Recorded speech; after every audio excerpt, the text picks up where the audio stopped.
सुप्रभात साथियों। Welcome to my YouTube channel Prabodh classes. साथियों, आज हम प्रबोध क्लासेज के यूट्यूब चैनल पर हिंदी साहित्य के इतिहास से संबंधित हम उन प्रश्नों के बारे में बात करने वाले हैं जो बहुत ही महत्वपूर्ण है। और आपको पता है कि ये प्रश्न जो है साथियों, आपको हर बार एग्जाम में किसी ना किसी एग्जाम में पूछे जाते हैं। तो हम उन्हीं प्रश्नों के बारे में चर्चा करेंगे और आपके सामने साथियों मात्र हम 15 मिनट की क्लास में हम इन प्रश्नों को कर लेंगे। तो आपके लिए प्रश्न बहुत ही रामबाण साबित होने वाले हैं। तो साथियों, मैं ये कहती हूँ कि आप इन प्रश्नों को इस प्रकार से रट लो ताकि आपका ये प्रश्न जो है गलत नहीं हो। ठीक है, हम बात करते हैं आपके सबसे पहले प्रश्न के साथियों। और प्रश्न संख्या सबसे पहली है आपकी कौन सी? प्रश्न है साथियों कि सुमेलित नहीं है। ठीक है, आपके सामने कुछ रचनाएं दी हुई है और इसमें पूछा गया कि कौन सी रचना इसमें एक दूसरे से सुमेलित नहीं है। ठीक है, पहला ऑप्शन है चंदन बाला रास के रचनाकार कौन? आसगू है। दूसरा ऑप्शन है स्तुलिबद्र रास। ठीक है, या स्तुली है, स्तुलिबद्र रास के रचनाकार कौन? विजय सेन सूरी है। या फिर आपके उक्ति व्यक्ति प्रकरण के रचनाकार दामोदर पंडित है। वर्ण रत्नाकर के रचनाकार कौन है साथियों? ज्योतिश्री ठाकुर। इसमें से साथियों कौन सा जो है आपके सुमेलित नहीं है? कौन सा इसमें ऑप्शन जो है आपका गलत है? ठीक है, अगर हम यह बात करते हैं आपके सामने साथियों, तो चंदनबाला रास बिल्कुल इसके रचनाकार कौन हो जाएंगे? आपके आस्को कवि, जो कि बिल्कुल करेक्ट है। ठीक है, उसके बाद हम बात करते हैं स्तुलिबद्र रास, आपका बी नंबर का ऑप्शन है। इसका जो है साथियों रचनाकार विजय सेन सूरी नहीं है साथियों। इसके रचनाकार कौन है साथियों? स्तुलिबद्र रास के रचनाकार कौन है? आपके जिनधर्म सूरी। कौन हो जाएंगे? जिनधर्म सूरी इनके रचनाकार है। जिनधर्म सूरी। ठीक है, तो साथियों इनके रचनाकार कौन हो गए? जिनधर्म सूरी। यानी कि आपका बी नंबर का जो ऑप्शन है साथियों, यही आपका सुमेलित नहीं है। बाकी आपके सारे ऑप्शन जो है सुमेलित है। आगे हम बात करते हैं उक्ति व्यक्ति प्रकरण, इनके रचनाकार बिल्कुल दामोदर पंडित है। और वर्ण रत्नाकर के रत्नाकार जो है रचनाकार कौन? आपके ज्योतिश्री ठाकुर है। ठीक है, बिल्कुल आपका साथियों इसका ऑप्शन कौन सा हो जाएगा? बी नंबर का ऑप्शन बिल्कुल करेक्ट आंसर हो जाएगा। चले अगले प्रश्न की ओर। दूसरे नंबर का प्रश्न है, प्रश्न संख्या 2 है, रचना और रचनाकार के दृष्टि से कौन सा विकल्प सम्मिलित नहीं है? ठीक है, बिल्कुल मोस्ट प्रश्न है साथियों ये भी आपके लिए। सबसे पहला ऑप्शन है प्रबंध चिंतामणि के रचनाकार कौन है? विनय चंद्र सूरी है।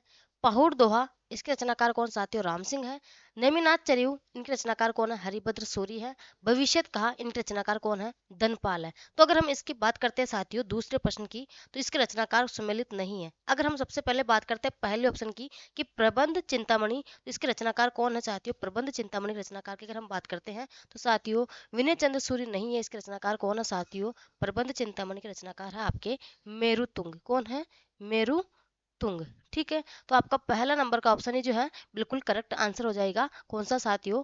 पहला नंबर का ऑप्शन ही आपका करेक्ट आंसर हो जाएगा। ठीक है, आगे हम बात करते हैं पहुड़ दोहा के रचनाकार आपके राम सिंह है।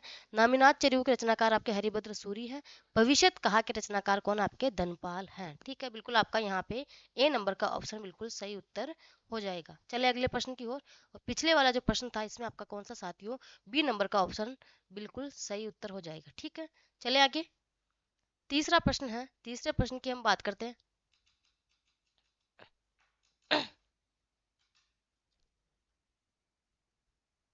तीसरे प्रश्न की हम बात करते हैं, कबीर के संदर्भ में निम्नलिखित में से कौन सा कथन असत्य है? ठीक है, कबीरदास जी के बारे में पूछा गया है कि निम्नलिखित में से कौन सा कथन जो है साथियों असत्य है? कबीरदास जी के बारे में पूछा गया था। सबसे पहले ऑप्शन की अगर हम बात करते हैं यहाँ पे, कबीर के काव्य में दाम्पत्य के द्योतक प्रतीकों का सुंदर प्रयोग हुआ है। बी ऑप्शन है काव्य रचना कबीर का प्रथम लक्ष्य था। कबीर के काव्य में रहस्यवाद मिलता है। और चौथा ऑप्शन है साथियों, कबीर ने समाज में व्याप्त पाखंड का पुरजोर विरोध किया है। तो हम इसमें असत्य कथन की बात करते हैं साथियों, तो इसमें असत्य कथन कौन सा है? तो साथियों इसमें आपके अगर हम बात करें सबसे पहला ऑप्शन कि कबीर के काव्य में दाम्पत्य के द्योतक प्रतीकों का सुंदर प्रयोग हुआ, बिल्कुल हुआ था, बिल्कुल एक सही आंसर है। कबीर कबीर जो है साथियों काव्य रचना कबीर का प्रथम लक्ष्य था, जो कि नहीं था साथियों। यही आपका जो है साथियों बिल्कुल करेक्ट आंसर हो जाएगा। कौन सा? बी नंबर का ऑप्शन। बाकी कबीर के काव्य में रहस्यवाद मिलता है और कबीर ने समाज में व्याप्त पाखंड का पुरजोर विरोध किया था। बिल्कुल आपका इसका सही आंसर कौन सा हो जाएगा साथियों? B answer is very correct. ठीक है, चले अगले प्रश्न की ओर। साथियों यहाँ आपके सामने एक छोटी सी वीडियो दी गई थी। और साथियों अपने मैं पढ़ाती हूँ आपको हिंदी साहित्य का इतिहास, जिसमें आप किसी भी चीज़ की तैयारी कर रहे हो, आप यूपी कर रहे हो, एमपी कर रहे हो, चाहे आप बिहार से कर रहे हो, झारखंड टीजीटी पीजीटी डीएसएस भी, या फिर आप केवीएस एएमआरएस, आप आरपीएससी स्कूल व्याख्याता, फिर आप वरिष्ठ अध्यापक सेकंड ग्रेड, अगर आप किसी भी की तैयारी कर रहे हो जहाँ आपका हिंदी साहित्य का इतिहास आता है साथियों, तो उसके लिए मैंने एकदम डीप साथियों, डीप और आपके साथियों जीरो लेवल से मैंने क्लासेस शुरुआत कर रखी है, जीरो लेवल से साथियों। अगर आप चाहो तो बिल्कुल आप अभी जाके इस प्लेलिस्ट को साथियों जाके ओपन करना, जिसमें आपके अभी 40 क्लासें यानी 40 क्लासें आपके हो चुकी हैं। और साथियों हम भक्ति काल में पहुंच चुके हैं, भक्ति काल में हम संत नामदेव की शुरुआत कर चुके हैं। ठीक है, तो अभी जाके साथियों आप प्लेलिस्ट को बिल्कुल डाउनलोड करके एक एक क्लास अभी से देखना शुरू कर दो। ठीक है, और चैनल को सब्सक्राइब कर लेना अगर नए जुड़े हो तो। अगला प्रश्न अपना कौन सा था साथियों? चौथे नंबर का प्रश्न था। प्रश्न संख्या 4 है, भाषा, एक कथन आपके सामने कि भाषा बहुत परिष्कृत और परिमार्जित न होने पर भी कबीर की उक्तियों में कहीं कहीं विलक्षण प्रभाव और चमत्कार है, प्रतिभा उनमें प्रकृति, इसमें संदेह नहीं। पंक्तियों के लेखक कौन है साथियों? आपके सामने कथन दिया हुआ था और इस कथन के लेखक कौन है? पहला ऑप्शन है डॉक्टर नगेंद्र, दूसरा ऑप्शन है आचार्य हजारी प्रसाद द्विवेदी जी, तीसरा ऑप्शन है डॉक्टर राममूर्ति त्रिपाठी, और चौथा ऑप्शन कौन सा है? आचार्य रामचंद्र शुक्ल जी। तो इसका सही आंसर क्या हो जाएगा साथियों कि ये कथन किसका है? तो इस कथन की अगर हम बात करते हैं साथियों, तो कथन किसका है? जल्दी से मुझे आंसर चाहिए कि ये कथन किसका है। ये कथन किसका हो जाएगा साथियों? आपके आचार्य रामचंद्र शुक्ल जी का ये कथन है। इन्होंने ही कहा था कि भाषा बहुत परिष्कृत और परिमार्जित न होने पर भी कबीर की उक्तियों में कहीं कहीं विलक्षण प्रभाव और चमत्कार हैं, प्रतिभा उनमें प्रकृति, इसमें संदेह नहीं। और एक पंक्तियां किसके साथ, एक कथन किसका है? तो आचार्य रामचंद्र शुक्ल जी का कथन है। इसमें सही आंसर कौन सा हो जाएगा? डी नंबर का आंसर बिल्कुल सही आंसर हो जाएगा। ठीक है, चले आगे। अगला प्रश्न है 5वें नंबर का, इसकी हम बात करते हैं साथियों। जन्म काल के अनुसार निम्नलिखित कवियों का सही क्रम कौन सा हो जाएगा? जिसमें आपके सबसे पहला ऑप्शन है गुरु नानक, कबीर दास, दादू दयाल और मलुक दास, कबीर दास, गुरु नानक, मलुक दास और दादू दयाल। सी ऑप्शन है कबीर दास, गुरु नानक, दादू दयाल और मलुक दास, और डी ऑप्शन है कबीर दास, दादू दयाल, गुरु नानक और मलुक दास। साथियों इस प्रकार से आपके सामने आया हुआ है। तो प्रश्न की हम बात करते हैं सबसे पहले कि सबसे पहले किसका जन्म हुआ था। यहाँ अगर हम बात करते हैं कि सबसे पहले किसका जन्म हुआ था, देखो हम बात करते हैं सबसे पहले साथियों कि अगर हम बात करते हैं यहाँ पे सबसे पहले आपके कबीरदास जी का जन्म हुआ था कब? 1398 ईस्वी में। ठीक है, तो कबीरदास जी आपके इन तीनों में है। ठीक है, तो 1398 ईस्वी हम लगा लेते हैं कि सबसे पहले आपका किसका जन्म हुआ था? 1398 में कबीरदास जी का जन्म हुआ था। ठीक है, अभी तक आपका पहला नंबर का ऑप्शन तो बिल्कुल कट गया। उसके बाद आगे हम बात करते हैं, उसके बाद जन्म हुआ था साथियों आपके गुरु नानक जी का, और इनका जन्म कब हुआ था? 1469 ईस्वी में। ठीक है, तो आपका डी नंबर का ऑप्शन कट गया। इसमें आपके 1469 ईस्वी, और इसमें भी आपके 1469 ईस्वी कौन? गुरु नानक। ठीक है, अब आपके पास बचे हैं मात्र दो ऑप्शन साथियों।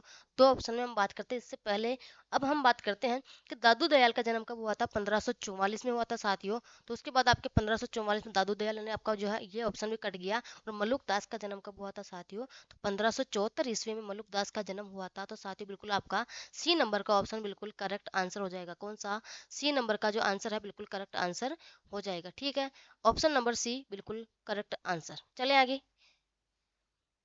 अगला प्रश्न अपना 6 नंबर का प्रश्न साथियों, निम्नलिखित में से कौन सा कथन पद्मावत के बारे में सही नहीं है? पद्मावत के बारे में पूछा गया, जो कि जायसी की रचना है साथियों। तो इसके संबंध में कौन सा कथन जो है आपके सही नहीं है? पहला ऑप्शन है इसमें प्रेम के लोकधर्मी स्वरूप का चित्रण हुआ है, दूसरा ऑप्शन है इसमें दोहा चौपाई की शैली अपनाई गई है, तीसरा ऑप्शन है यह भारतीय लोक कथा पर आधारित प्रबंध काव्य है, और चौथा ऑप्शन है साथियों कि पद्मावत की काव्य शैली प्रौढ़ और गंभीर नहीं है। इसके संबंध में कौन सा कथन जो है साथियों सही नहीं है? जल्दी से मुझे आंसर चाहिए। और अगर हम साथियों बात करते हैं, देखो हम सबसे पहले ऑप्शन की ओर बात करते हैं।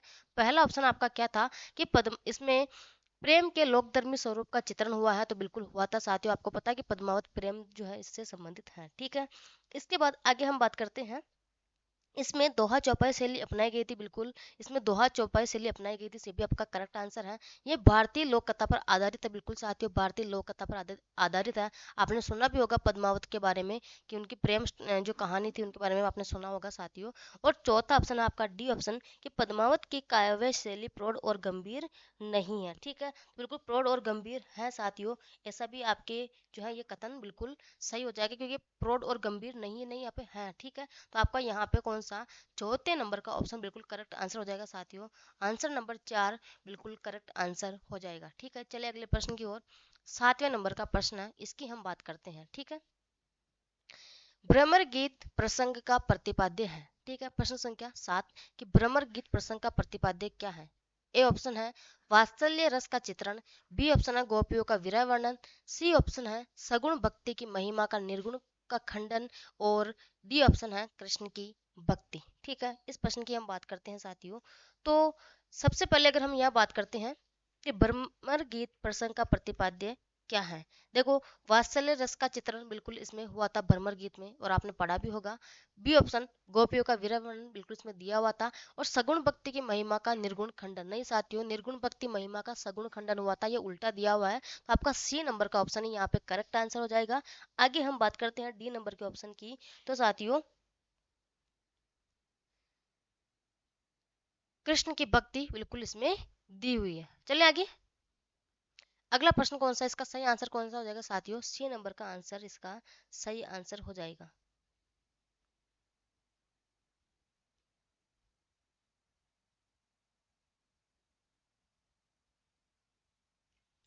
ठीक है, इसका भ्रमर गीत का प्रसंग प्रतिपाद्य क्या है साथियों? तो सगुण भक्ति की महिमा का निर्गुण खंडन, बिल्कुल ये इसकी जो है सही आंसर है। ठीक है, सॉरी मैंने थोड़ा उल्टा बोल दिया था, लेकिन ये इसका सही आंसर है। कौन सा? सी नंबर का, इसमें ये बिल्कुल दिया हुआ है। चले आगे, अगले प्रश्न की ओर हम चलते हैं।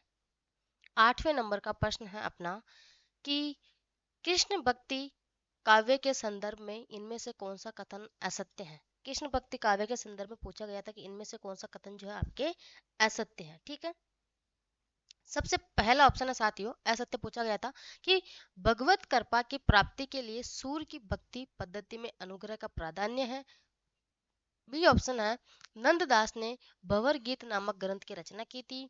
सी ऑप्शन है राधा वल्लभ संप्रदाय में राधा का स्थान गौण तथा कृष्ण का स्थान प्रधान तथा उच्च माना गया है। और डी ऑप्शन है साथियों सखी संप्रदाय का प्रवर्तन स्वामी हरिदास द्वारा किया गया। तो साथियों, कौन सा कथन है जो कि इसमें असत्य है? तो हम यह बात करते हैं साथियों, बिल्कुल आपका इसमें सी नंबर का जो आंसर है बिल्कुल करेक्ट आंसर हो जाएगा। इसमें ये कौन सा असत्य है साथियों? आपका सी नंबर का आंसर जो है असत्य है। कैसे? कि राधा वल्लभ संप्रदाय में राधा का स्थान गोप तथा कृष्ण का स्थान प्रधान, ऐसा नहीं है साथियों। राधा का स्थान तो इसमें क्या था साथियों? प्रधान था, और कृष्ण का स्थान क्या था यहाँ पे? आपके गौण था। ठीक है, ये इसे उल्टा किया गया है। तो बिल्कुल आपका करेक्ट आंसर कौन सा हो जाएगा? सी नंबर का ऑप्शन। चले आगे अगली प्रश्न की ओर। 90 नंबर का प्रश्न है रीति काल को अलंकृत काल की संज्ञा किसने दी? वेरी वेरी मोस्ट और काफी बार पूछा गया प्रश्न साथियों, आपको पता है। और इस प्रश्न की अगर हम बात करते हैं साथियों, तो एक प्रश्न बहुत ही मोस्ट है, बहुत ही सरल प्रश्न है। ठीक है, रीति काल को अलंकृत काल किसने कहा था? तो मिश्र बंधुओं ने कहा था, डॉक्टर राम कुमार वर्मा ने कहा था, रामचंद्र शुक्ल जी ने कहा था, या फिर आपके आचार्य हजारी प्रसाद द्विवेदी जी ने कहा था। तो रीति काल को अलंकृत काल कौन कहते हैं साथियों? मिश्र बंधु कहते हैं। बिल्कुल आपका ए नंबर का ऑप्शन जो है बिल्कुल करेक्ट आंसर हो जाएगा। कौन सा? ए नंबर का ऑप्शन बिल्कुल करेक्ट आंसर हो जाएगा। ठीक है, चले अगले प्रश्न की ओर। 10वें नंबर का प्रश्न की ओर हम बात करते हैं। ठीक है, प्रश्न संख्या है 10वीं कि निम्न में से क्या रीति मुक्त कविता की विशेषता नहीं है? कौन सी साथियों जो है आपके यहाँ पे रीति मुक्त कवियों की विशेषता नहीं है? ठीक है, इस प्रश्न की हम बात करते हैं।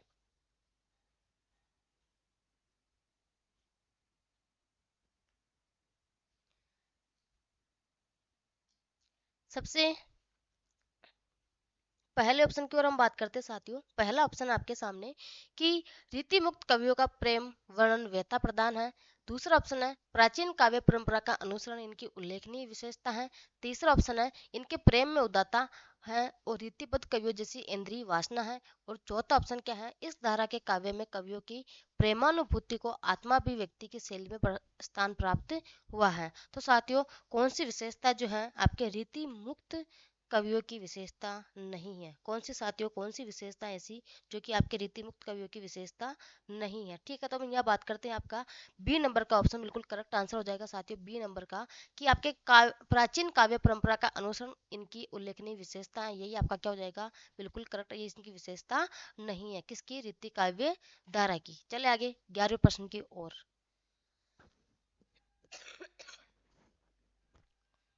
11वां प्रश्न है रीति काल के संदर्भ में रीति काव्य किसे कहते हैं? ठीक है, रीति काल के संदर्भ में रीति काव्य किसे कहते हैं साथियों, ये आपका प्रश्न है, जिसमें सबसे पहला ऑप्शन है आपका कि जिसकी रचना विशिष्ट पद्धति अथवा नियमों को दृष्टि में रखकर की गई हो।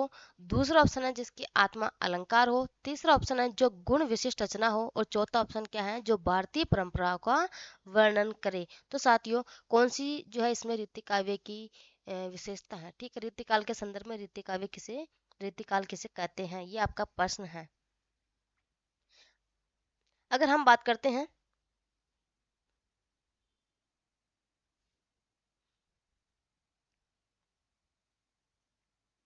अगर हम इसके साथियों बात करते हैं इसके ऑप्शन की, तो पहला ऑप्शन आपका क्या था कि रीतिकाल के संदर्भ जिसकी रचना विशिष्ट पद्धति अथवा नियमों की दृष्टि में रखकर की गई हो वो रीतिकाल कहलाता है क्या? तो साथियों, ये अगर हम आपका पहले प्रश्न ऑप्शन की ओर बात करते हैं तो बिल्कुल इसका सही आंसर क्या हो जाएगा?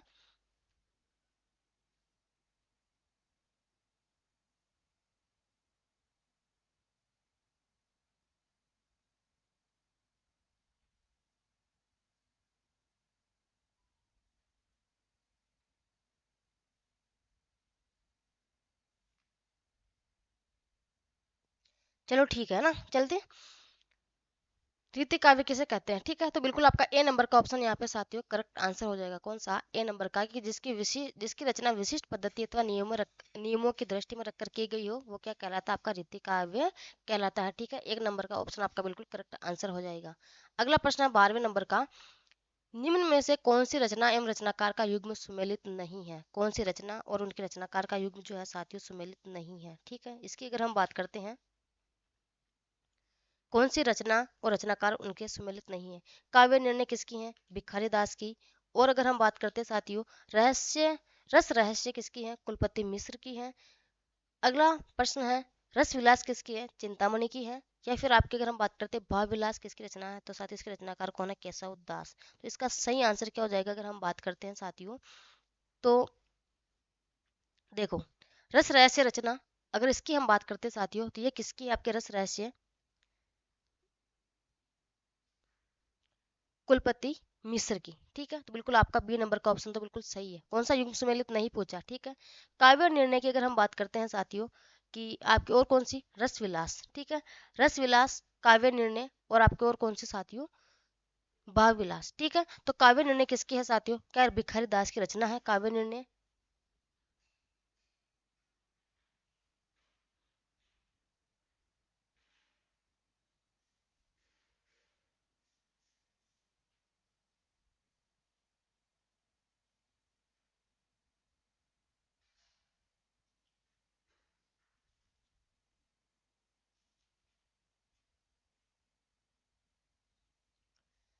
काव्य निर्णय किसके है साथियों? भिखारी दास। बिल्कुल आपका सही ऑप्शन है। रस रहस्य कुलपति मिश्र की, बिल्कुल सही है। रस विलास आपके किसकी है? चिंतामणि की, जो कि बिल्कुल सही है। ठीक है, रस विलास किसकी? चिंतामणि की, बिल्कुल सही है। डी नंबर का ऑप्शन है भाव विलास केशव दास की। तो साथियों, भाव विलास रचना जो है केशव दास की नहीं है, ये किसकी है? देव की रचना है। ठीक है, तो आपका यहाँ पे कौन से नंबर का?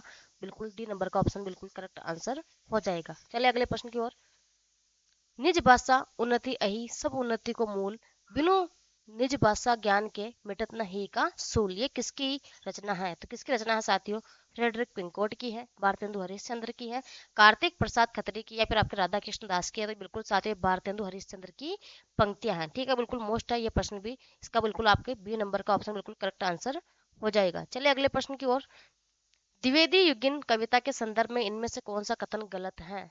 द्विवेदी युगिन कविता के संदर्भ में इनमें से कौन सा कथन जो है साथियों आपके गलत है? पहला ऑप्शन है कि द्विवेदी युगिन कविता में राष्ट्रीयता का अभाव है। द्विवेदी युगिन काव्य में नीति और आदर्श की प्रधानता है। द्विवेदी युगिन काव्य में वर्ण विषयों का विस्तार हुआ है। और द्विवेदी युगिन काव्य में सभी काव्य रूपों का प्रयोग हुआ है। तो इसमें कौन सी विशेषता जो है साथियों आपके गलत है? कौन सा कथन जो है आपके गलत है? तो साथियों ये अगर हम बात करते हैं तो द्विवेदी युगीन कविता में राष्ट्रीयता का अभाव है, जो कि गलत है साथियों। ये क्या है? गलत है बिल्कुल। इसमें क्या है साथियों? इसमें आपके रहस्यात्मकता है। ठीक है, क्या है? रहस्यात्मकता। ठीक है, चले तो आपका यहाँ पे कौन सा? ए नंबर का ऑप्शन ही बिल्कुल करेक्ट आंसर हो जाएगा। अगले प्रश्न की ओर हम बात करते हैं। डॉक्टर रामविलास शर्मा के अनुसार राम की शक्ति पूजा में किन दो कविताओं का सार तत्व है? किन दो कविताओं का सार तत्व है साथियों? तुलसी और जागो फिर एक बार, सरोज स्मृति और फिर जागो एक बार, जागो फिर एक बार। सी ऑप्शन है जागो फिर एक बार और बादल राग। डी ऑप्शन है सरोज स्मृति और आपके बादल राग। और डी ई ऑप्शन क्या है? तुलसीदास और सरोज स्मृति। इसकी अगर हम बात करते हैं साथियों तो कौन कौन सी उन दो कविताओं का जो है उसमें सार तत्व है, तो हम बात करते हैं यहाँ पे तुलसीदास और सरोज स्मृति, जो कि आपका साथियों ई नंबर का ऑप्शन है। ये बिल्कुल करेक्ट आंसर हो जाएगा कि रामविलास शर्मा के अनुसार राम की शक्ति पूजा में किन दो कविताओं का सार तत्व है? तो तुलसीदास और सरोज स्मृति। बिल्कुल ई नंबर का ऑप्शन आपके करेक्ट आंसर हो जाएगा। तो साथियों आज आपके ये हुए प्रश्न जो कि बहुत ही महत्वपूर्ण थे। ऐसे ही प्रश्न आगे पढ़ने के लिए मेरे यूट्यूब चैनल या फिर हमारे यूट्यूब चैनल प्रबोध क्लासेज को सब्सक्राइब करें। और अभी साथियों आप नोटिफिकेशन जो है ऑन कर लो ताकि आपको आने वाली हर वीडियो के बारे में जानकारी प्राप्त हो सके। तो ठीक है साथियों, आज के लिए धन्यवाद, शुभ दिन।